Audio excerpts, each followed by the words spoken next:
Hi, everyone.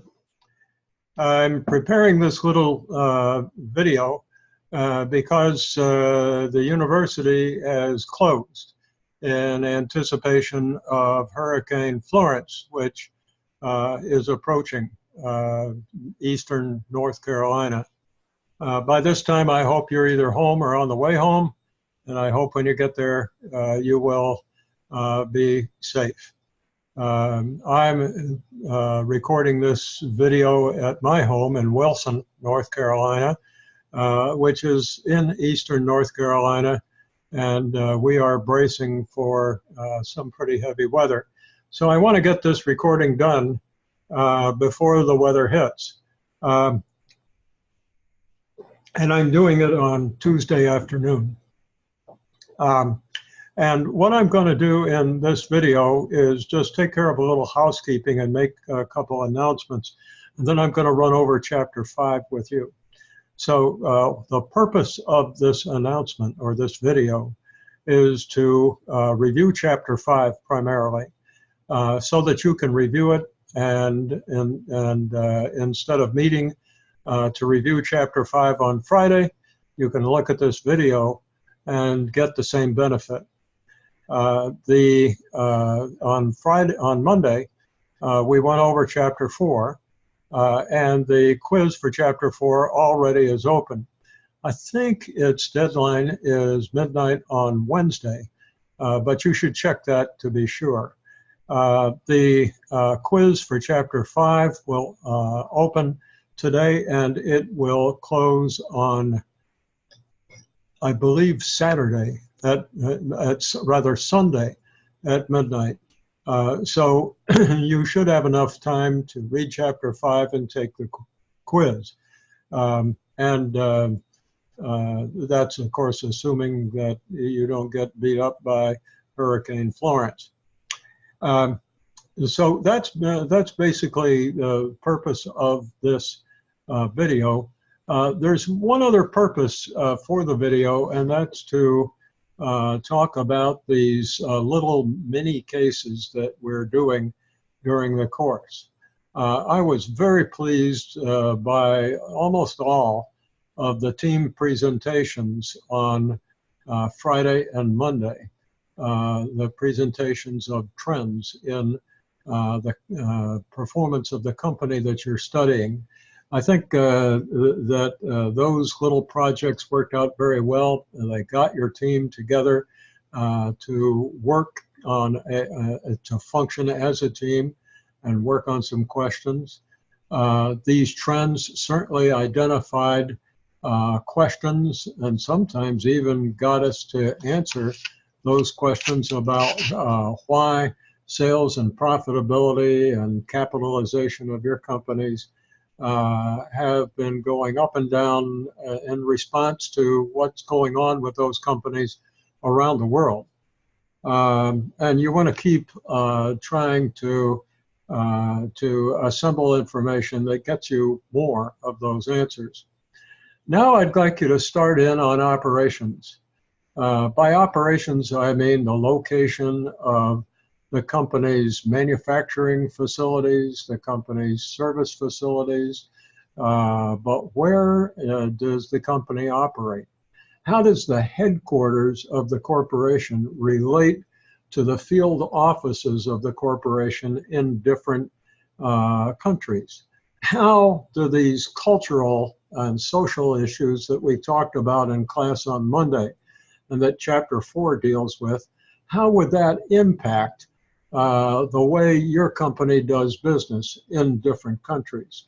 The automobile industry, for instance, is very sensitive to what goes on in other countries and how manufacturing operations are supervised in different countries, how cars are marketed in different countries is very different depending upon which country you're talking about. So that's true with Caterpillar, it's true with FedEx, and it's true for all the companies that are under study in this course.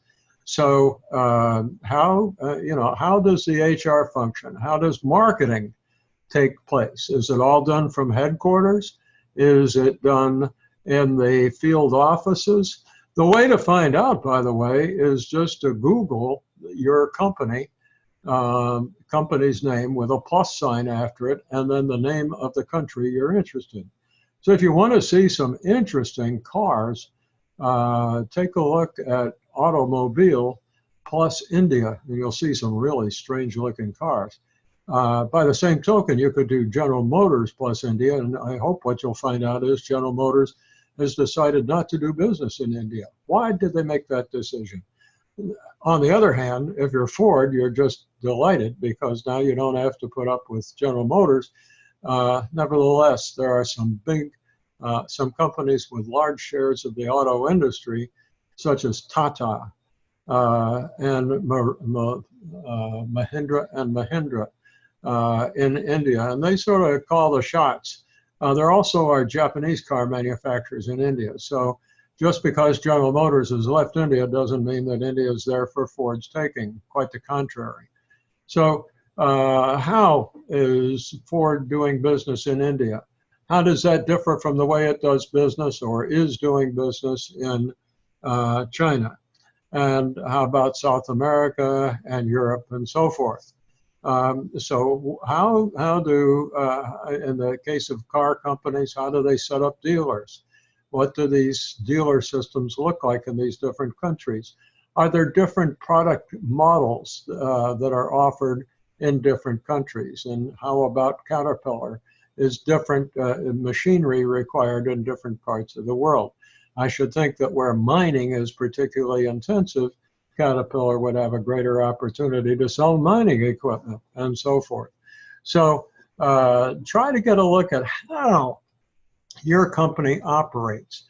Its HR, its marketing, its administrative functions, its manufacturing functions. In the case of FedEx, its distribution. Where do they have their depots? How do they operate to get product into various parts of the country? How many international depots are there? How many trucks does FedEx have?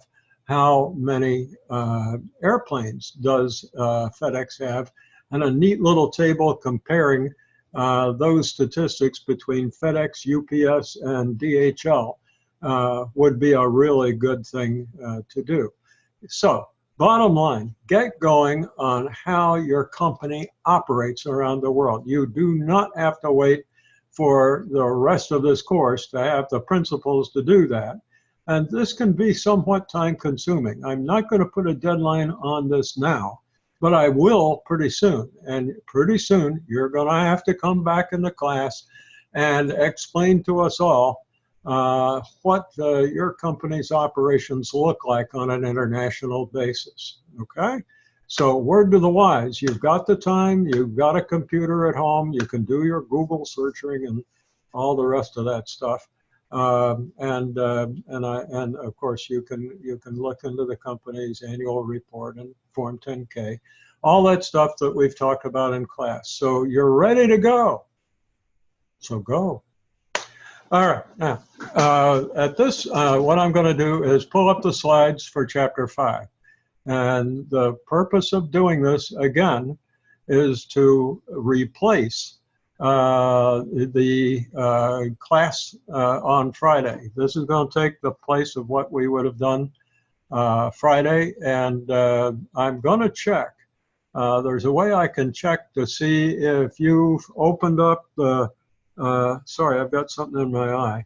I can check to see if and when you have come into the Moodle shell to look at stuff in it. And I'm going to do that. So if you don't look at this video, I will, you may not know that I know because you won't have looked at it to find out that I can know. But I can. I hope this video will help you with this rather nice case. Oh, one last item before we get going. There is a little bit of that problem that I mentioned earlier. Some of the data in Chapter 3 regarding petroleum, oil and gas production is a little out of date. Just like in Chapters 1 and 2, the data on economics and trade were out of date because those data ended in 2010. And we've got the same problem here. So you will find on the Moodle shell 3 files that bring you up to date on the production of oil and gas, imports and exports, who produces the most, who imports the most, all that sort of stuff. But it's simply intended to update what is in the book on this very important industry, which has a very large impact on economics around the world, the price of gasoline and the price of oil. So, and the price of natural gas to power everything from electric power plants to now trucks and some home heating. And so both natural gas and oil are very important, and the force, the volumes of these commodities that are produced in Russia, for instance, gone up a great deal. The volume produced in the Mideast, Saudi Arabia, Iraq, you know, they're also very large. A big surprise is that the amount produced in the United States has also come up as a result of fracking, which I hope you've heard about, and shallow oil deposits that have been discovered and exploited. So on the other hand, some of the influence of Venezuela, which used to be an oil powerhouse, has really been diluted because of the political problems that exist in that country. And so there have been gains and losses, all of these influence Japan, for instance, which has to import all of its oil and gas, and China, which has such a heavy demand for fuel that it is a net importer, even though it produces some of its own. India is also a very large importer of energy because, as you now know, it's beginning to pick up its rate of growth. And it has very little oil and gas of its own. So it's been using coal to fire its electric power plants, and it's building electric power plants and nuclear plants. But it imports a lot of oil and gas. As the price for oil and gas goes up, of course, it's more difficult for India to do that. And yet we know India's economy is growing so rapidly, that's an issue. And, you know, it's going to continue to be an issue for some time. So take a look at those supplemental files. They are interesting, and they will be helpful to you in understanding the energy dynamics of global economies. So with that, let me get going here, and we'll open up Chapter 5, I hope. There it is. Good show. Okay. So this is about natural resources and environmental stability, sustainability, just a little bit. See if I can get this thing going here. There we go. The first major topic that is developed in the chapter is extremely important. You want to get very familiar with this. And by the way, there are some other supplemental files that are, one of them is entitled Analytic Methods. There may even be a separate one on this model, Porter's Diamond. But they're also, I think, at the very end of the Chapter 5 page. And they're meant to provide you with additional information either on how to get international data. There's a video on how to get information from the International Monetary Fund. But there's one on this model too, on Porter's Diamond. Porter's Diamond essentially is a model that can be used to identify the extent to which an economy of a country, of a region, for instance, supports a particular industry. So if you want to know whether an industry is likely to grow and prosper, you can answer the questions in Porter's diamond. And when you have done that, you should have a pretty good reading on the growth potential and the viability, the vigor, if you will, of an industry in a particular country or region. What you will see in the file that I've put into your Moodle shell on Porter's diamond is the way that we can compare the answers to this model for multiple countries. We virtually make a table. We put the name of the country down the side of the table, and then we put these 4 criteria across the top, at the top, and then one more column for total. And we rate each one of these criteria from 1 to 5. 1 is low, 5 is high. And so eventually you get a total score when you add up the scores from 1 to 5. The maximum score obviously is 20. The minimum is 5. I suppose you could even use zeros. So when you're all done, you can look at the total scores and see which countries you think are the most supportive economically of the industry that you're studying. So this is a very simple little model, but it is extremely popular and extremely helpful. Let's just look at these 4 questions, these 4 items. The first item on the left is factor conditions, and you should have heard about that in your econ course. But these are the factors of production. The material that is necessary. It could be in the auto industry, it could be steel, it could be components, it could be rubber or tires or what have you.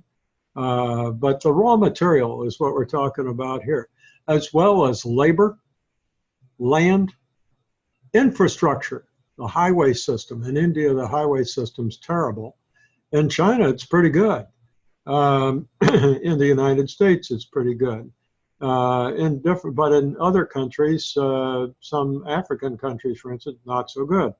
So you can rate the countries based on the factor conditions that this industry of yours requires. And those ratings will differ between countries, won't they? The second is demand conditions. In order for an industry to get going in a country, there has to be demand for it there, because the companies that start in that industry, they need some place to put down roots.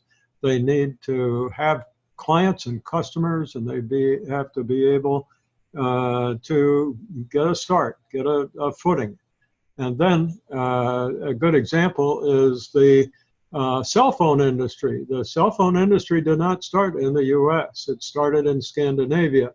Large distances between cities in Scandinavia, lots of woods, lots of forests. So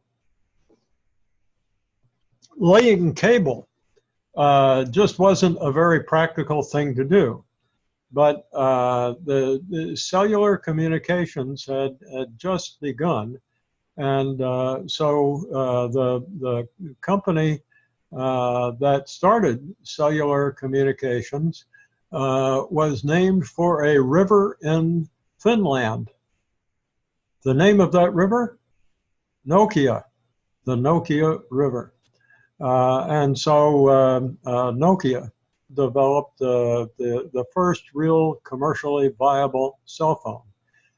Not long after, a company in Sweden decided to get into the industry as well. And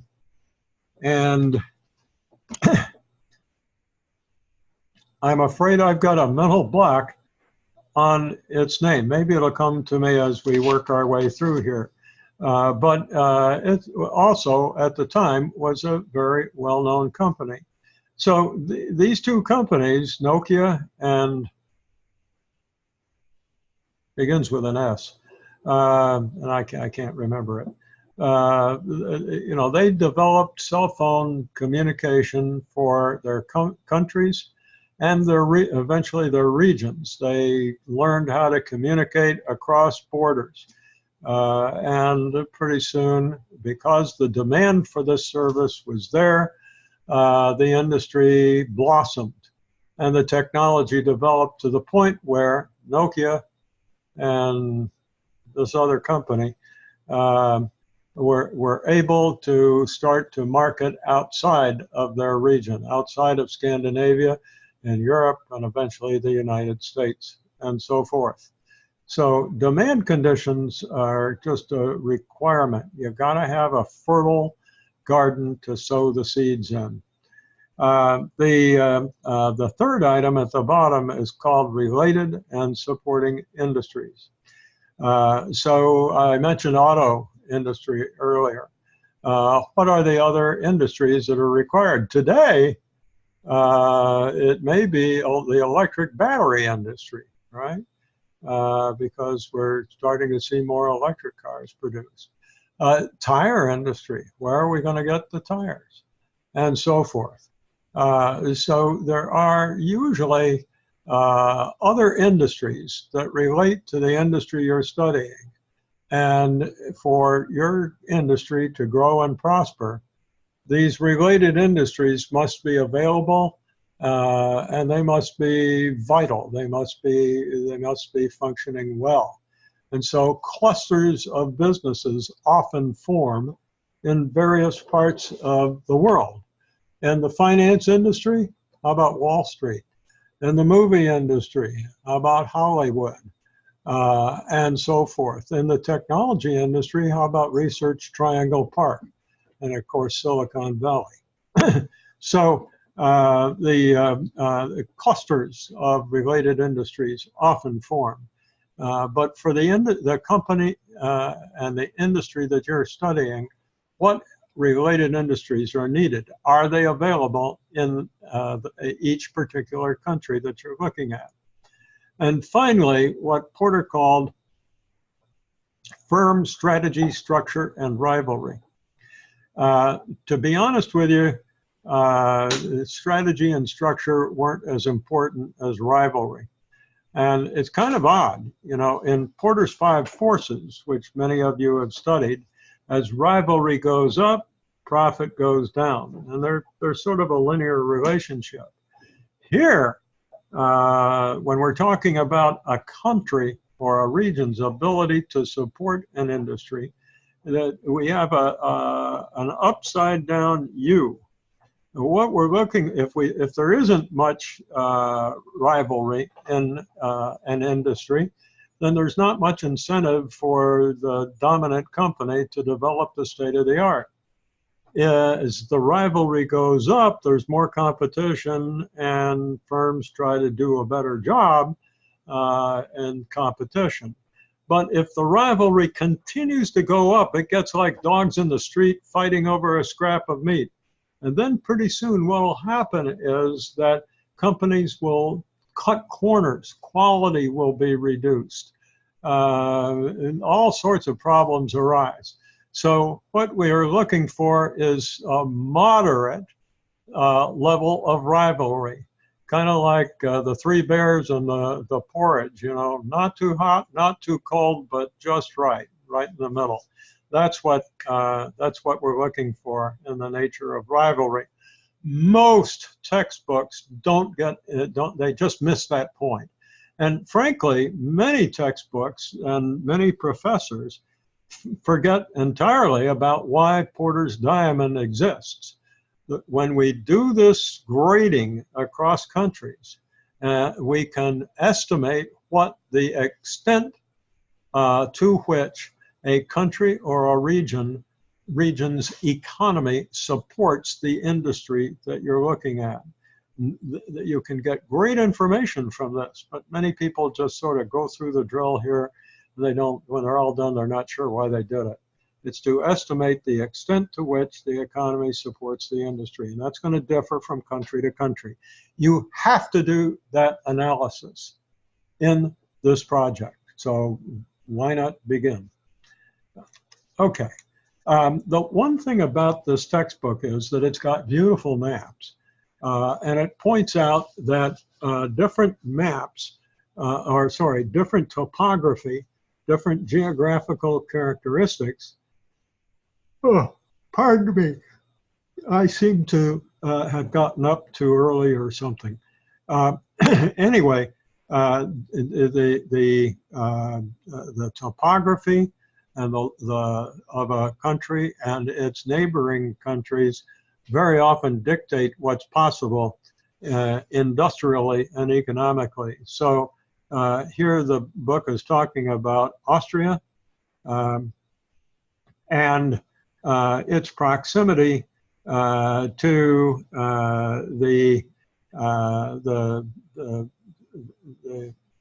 the portion of the world that at one time was under the Iron Curtain, as opposed to the portion that was not.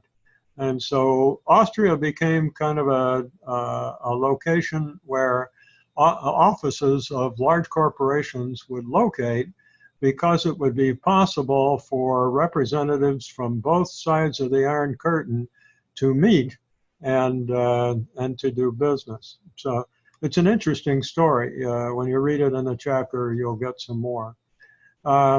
Here we have Afghanistan and culture, social structure, all of the mountains really make it difficult to do business from region to region, but as you can see in this map, there are also many rivers.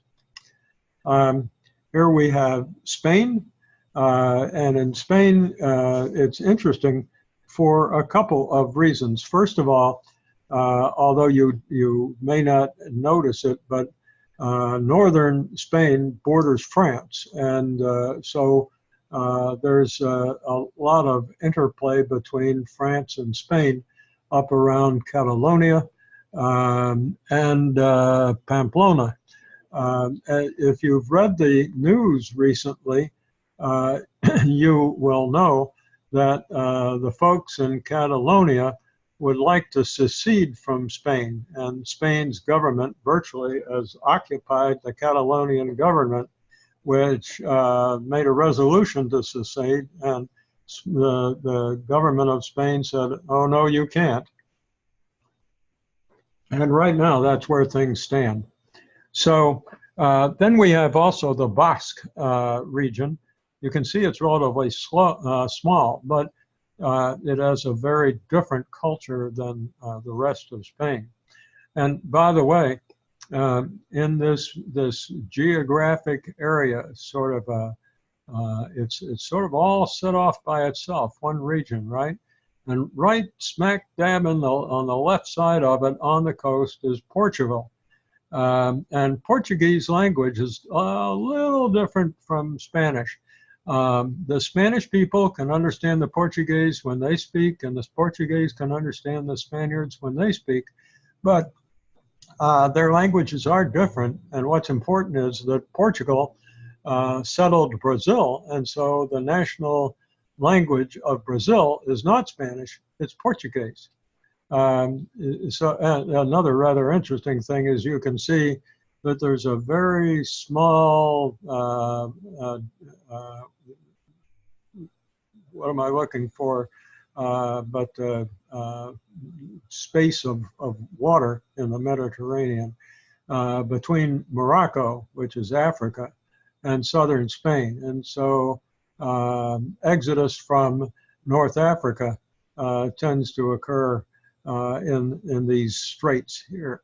So again, much of what I've just discussed may sound like geography, but it has a great effect on economy. Here we have Switzerland, and Switzerland, we've got two folks in our class who are from Switzerland, and they can tell us that the language they speak, the cultures that they're used to, differ dramatically depending upon what region of Switzerland they're in. You can see that over here is the French region. Down here is the Italian region, and this great big largest green part is the German region. And what separates these groups is, among other things, mountains. And as time, over time, in history, as commerce developed, there still were not highways and trucks and all the devices that we have now to cross borders commercially. And so based on the geography, these folks in Italy did more business and had more in common with the people in Italy, even though they were in Switzerland. The same for France and the same for Germany. So Switzerland is kind of a study in the impact of geographic topography on the development of culture. And that culture, in turn, influences the way people do business, the way they get along with each other, obviously the language that they speak. Here we have China. I've talked with you in class about China already. The eastern portion of China is pretty heavily populated, but as you work your way west, east, let me get it west, I suppose, you get into a much more rural population until you move up toward Kazakhstan and Russia and Mongolia. So most of what takes place commercially in China is in the eastern half. I've gone as far in as Xi'an and Chongqing, but basically into this area here. I haven't been over here, but I've been in most of the other parts of eastern China, several of their cities, and even villages.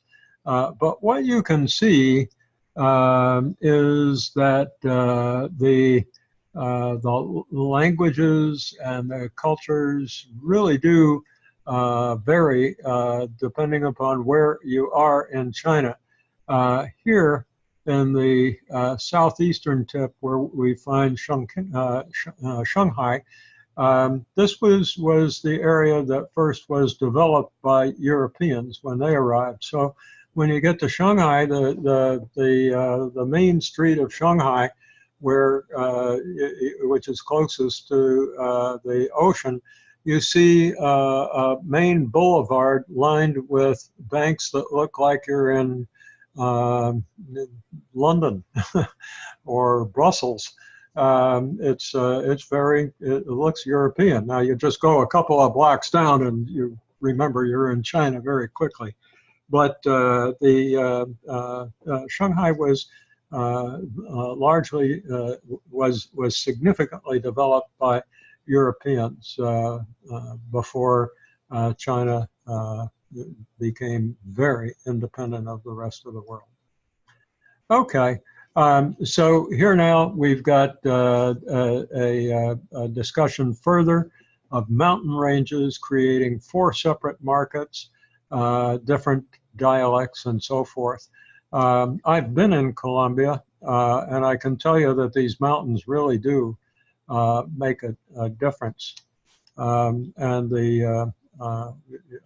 For instance, I've been in Bogota, Barranquilla, Cartagena, and on the coast, you've got one kind of culture. Barranquilla, there's a fair amount there was when I was there, a whole lot of drug commerce. Bogota is a very sophisticated city, contrary to what many people think. Okay, here's Australia, and we could do this forever. The one thing that bears mentioning about Australia is that the interior is largely undeveloped. It's got a lot of undeveloped area, and this includes desert.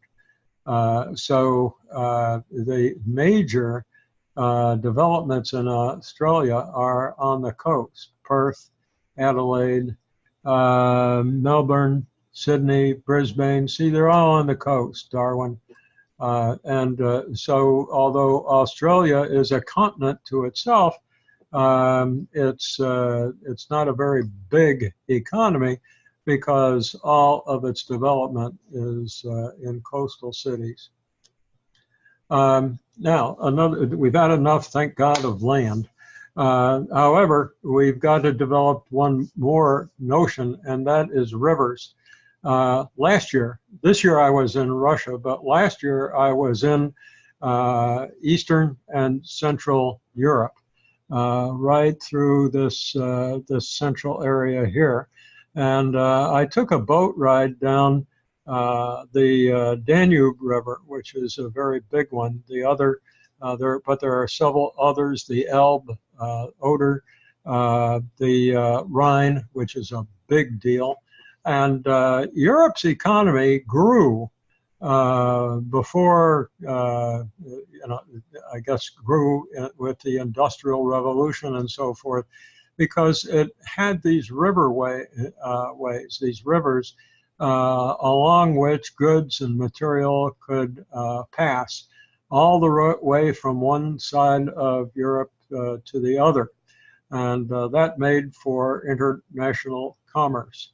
Also, the nice short distance between Europe and England, which, among other things, became best known during the Second World War, when,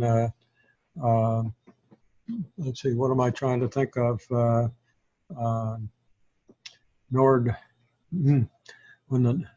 When the Nordics invaded, I can't think of it, but where the invasion of Europe took place from Great Britain across the English Channel, short enough distance that that trip can be made. And I visited our cemeteries at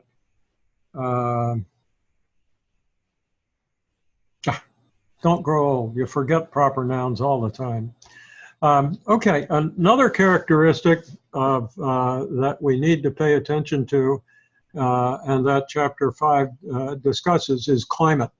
Climate conditions really can influence Normandy. Normandy is what I was trying back here. Normandy. It's awful. It's awful. I hate my absent-mindedness. But of course, the invasion of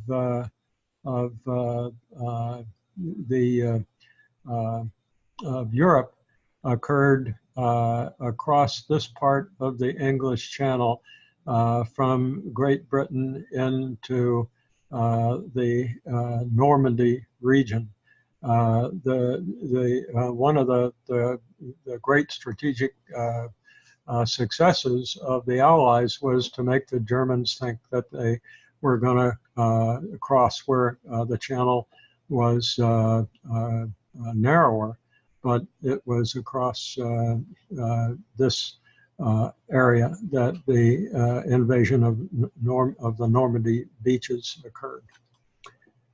Quite a place to visit if you get the chance. You'll appreciate much more what it means to be an American when you walk through the many American graves at Normandy. Anyway, so climate. And we're dealing here with heat, and cold, wind, rain, and so forth. Here, it's sort of unfortunate because the slides might have gone into a little more detail, but your textbook will talk about the so-called north-south divide, and that is a theory that supposes that the reason that countries in the southern hemisphere haven't developed as fast as those in the northern hemisphere is because of the humidity and heat and jungle and the fact that it's just difficult for people to be comfortable and to work effectively, and because there's more likely to be illness outbreaks and so forth in those regions. Today, of course, with air conditioning and technology, the argument is much less persuasive. But Chapter 5 deals with that subject.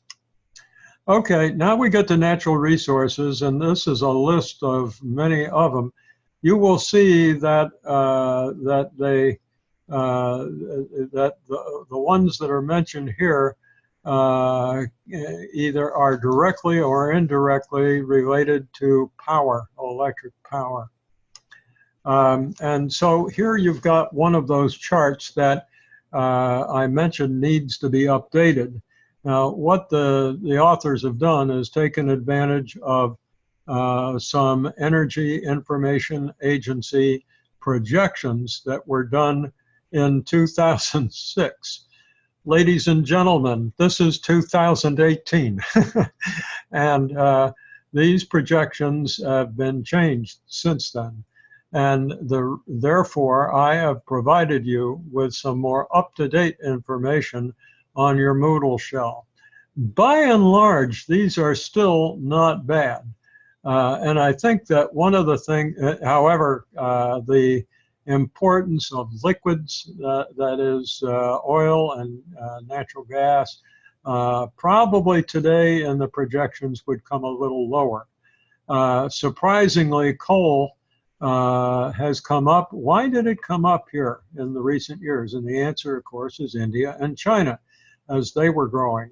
But China has turned a corner, and it's trying to use more renewables, much more solar, much more wind, much more natural gas. Nevertheless, Africa, India, still dependent upon coal.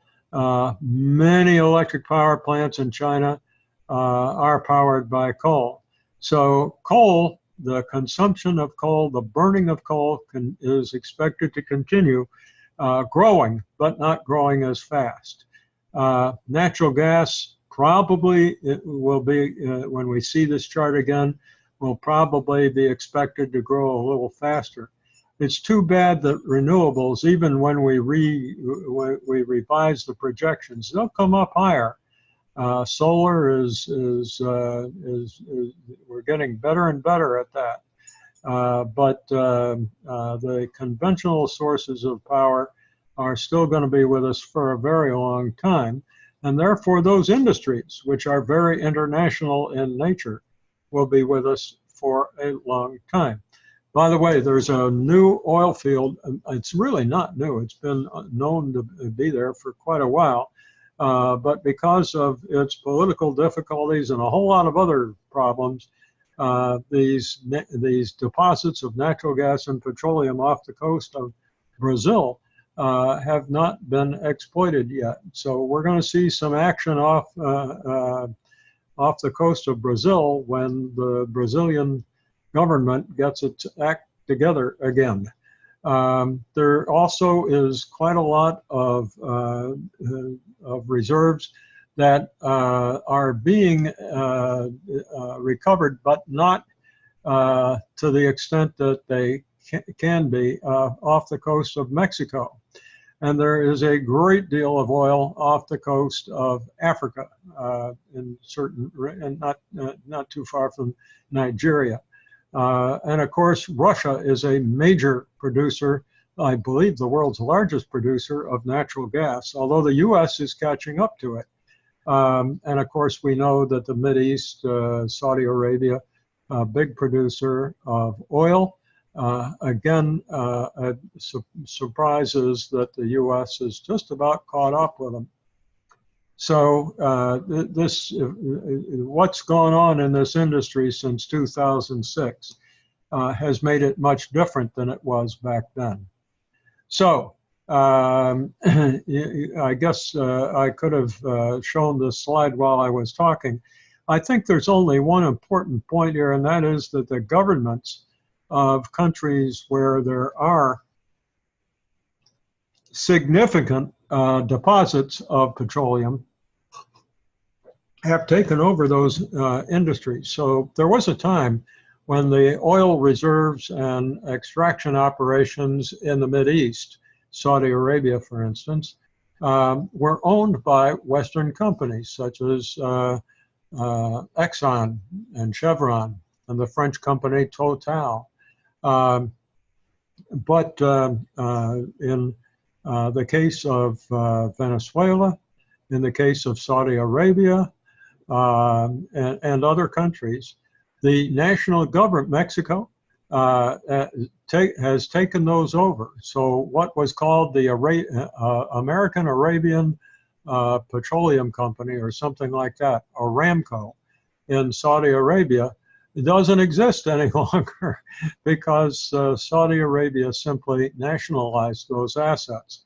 And so, and frankly, more petroleum operations are owned by government corporations than private corporations today.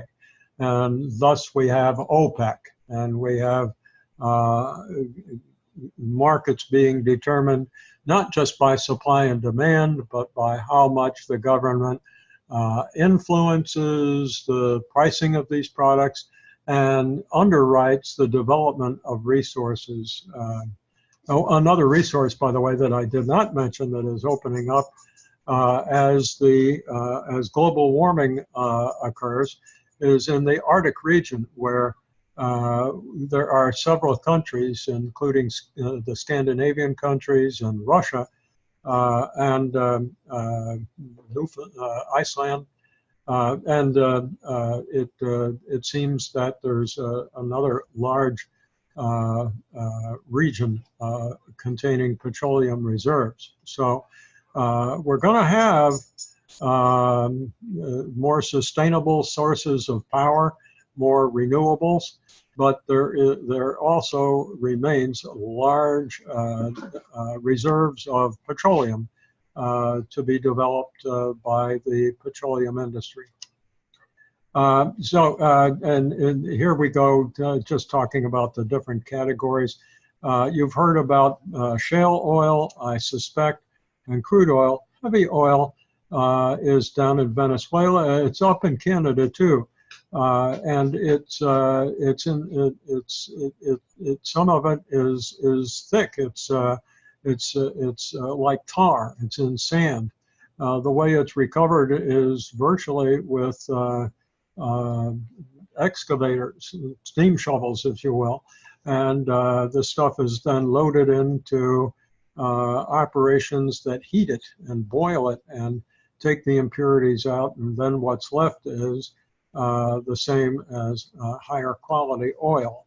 But shale oil is not necessarily of poor quality. It's just lodged in between sheets of shale rock.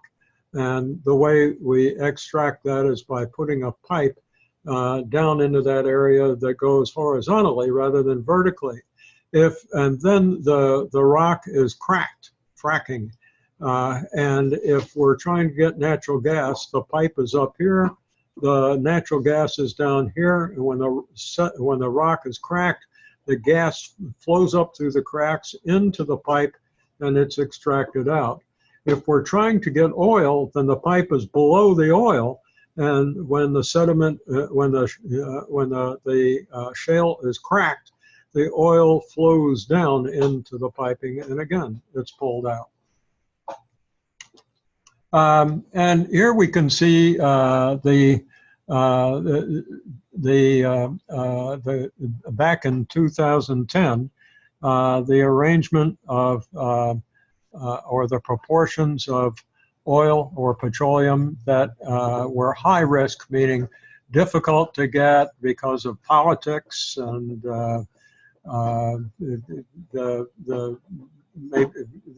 difficulty of extraction, medium and low. You can see the low risk portion isn't that much. And then when we look at political risk as opposed to simply the amount, now the one on the left has to do with the investment. So pardon me, I shouldn't have said political. How deep is the oil? How hard is it to get to? How hard is it to get the material out of the ground? And how much capital is going to be required. Incidentally, what you hear in the background is my dog, Waffle, and I'll see if I can show you him, but he is,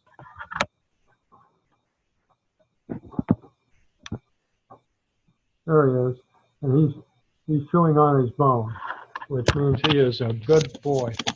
He is, because he's being very patient with me. He wants to go out and take a walk. And as soon as we finish here, that's what we're going to do. Over on the right side, you see a pie chart that back then in 2010, or perhaps 2006, it refers to political risk. And the high risk is just about the same size as the high investment risk, but this is high political risk. Low political risk, 413 billion barrels. Low political investment risk, only 165. If you mix these all together, what you get is a challenging environment for the extraction of oil and natural gas. But that was then, this is now. This is the outlook for coal. You can see that back in 2006, no, I'm sorry, this is, let's see, no, this did come from a report of 2006. And you can see that the projection of Chinese consumption of oil was very high. That is because its economy was growing so rapidly. You can see the actual part from about 2000 to 2006, it really skyrocketed. That's because the economy was just exploding and it needed every bit of electric energy you can get. When you travel through China, you see electric cables and towers everywhere. This country is just hungry for all forms of power. Nuclear, solar, wind, petroleum, and coal. Today, if this projection were done, the China line would still be higher than other parts of the world, but it would taper off. It wouldn't go into the stratosphere like this chart does. Okay, so here are pie charts for electricity from renewables, and you can see that hydropower and nuclear were pretty important, and that others, including solar and the like, were just a sliver. But today, if that chart were done, that this one was done in 2010, I can assure you that solar and wind would be more important. So here is a diagram of a concept that the authors want you to be aware of. They want you to be aware that for success and sustainability, you've got to have a coordination, concordance of social, environmental, and economic forces, and to be sustainable. Also, the authors point out that you know, there are at least 3 categories of issues involved. One, the limit, just how much is there of the non-sustainable types, of the non-renewables. What are the, when we extract and develop these sources, what are the effects on other parts of what we consider to be important, whether it's social, economic, and so forth? And is it fair when we're developing these new types of energy and distributing them to the consuming public? is just a small portion of people who have the assets from which energy derived getting the benefit, or are the benefits distributed equitably? It's a good discussion. Frankly, from an old man that's been around the industrial block a few times, I'm here to tell you that if you go back to that investment risk and political risk pie chart, that's where you will find your answers. Stakeholder theory, though, recognizes that profit is a result of creating value. It's not the other way around. So, it's when a company is able to create value in the form of resources for people that eventually the consumers will be willing to recognize that value in what they pay. Whoops, I lost a page, sorry. And again, the point I think these authors are working toward is that if there is not equitable distribution of value between stakeholders, then eventually things will not be in equilibrium, and they won't be sustainable. So then the chapter takes a look at the company in the context of all these roles that it plays in society. And I think that it's just simply the best thing for you to open the book and read what the authors have to say about corporate responsibility with regard to raw materials and resources. And the company, even the book rather, goes out of its way to recognize some companies that are responsible in their operations in terms of meeting responsibilities to society and social stakeholders. Well, okay. I think that took about an hour. So that's chapter 5. The quiz for chapter 5 is open, and I would like for you to, when you finish this chapter, to take the quiz before I see you next Monday. I sure hope that you will be safe and dry, and that I will be able to see all of you on Monday. And for that matter, I hope I'll be able to make it too. This is going to be a rough storm. Stay safe. Goodbye.